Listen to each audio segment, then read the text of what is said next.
Ang Genesis chapter 1 verse 1 ay nagsasabing sa pasimula ay nilikha ng Diyos ang langit at ang lupa ay isa sa pinakapayak ngunit pinakamabuluhang talata sa Biblia. Ipinapahayag nito ang absolutong kapangyarihan at awtoridad ng Diyos bilang tagapaglikha ng lahat ng bagay. Ang parilalang sa pasimula ay nagpapakita na ang Diyos ang simula ng lahat, ang walang hanggang pinagmulang universo at ng lahat ng umiiral. Wala siyang katulad at walang puwersang mas mataas kaysa sa Kanya. Dahil siya ang lumikha ng lahat ng bagay. Siya rin ang may ganap na karapatan at awtoridad dito. Ito ay nagpapatunay na ang Diyos ang may kontrol sa lahat at siya ang nagtakda ng layunin ng lahat ng kanyang nilikha.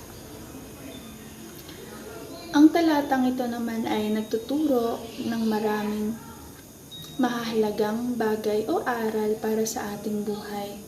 Una, dapat nating kilalanin ang Diyos bilang ang dakilang lumikha at pinagmumulan ng lahat ng bagay.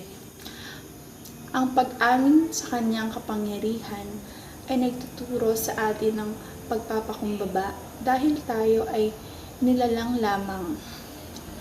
Ang ating buhay ay biyaya mula sa Kanya at wala tayong magagawa nang wala ang Kanyang kalooban.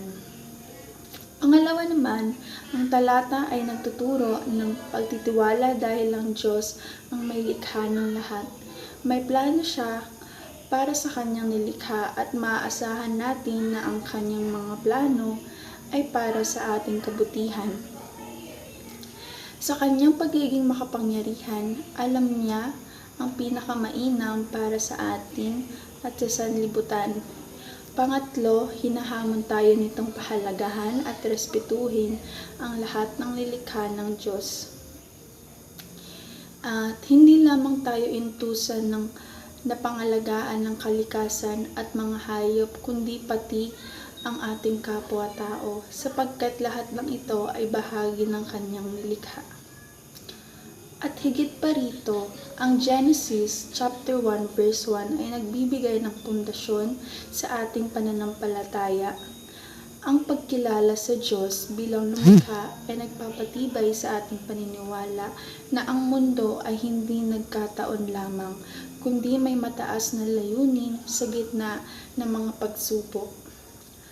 Ang paalalang ito ay nagbibigay ng kapanatagan na ang Diyos ang may kontrol sa lahat ng bagay, mula sa pinakamaliit na detalye ng ating buhay hanggang sa pinakamalawak na aspeto ng universo.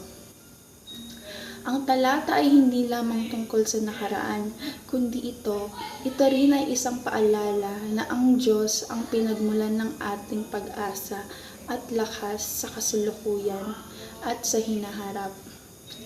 Ang Genesis chapter 1 verse 1 ay isang paanyaya sa atin na mamuhay ng may pananampalataya at pagkumbaba.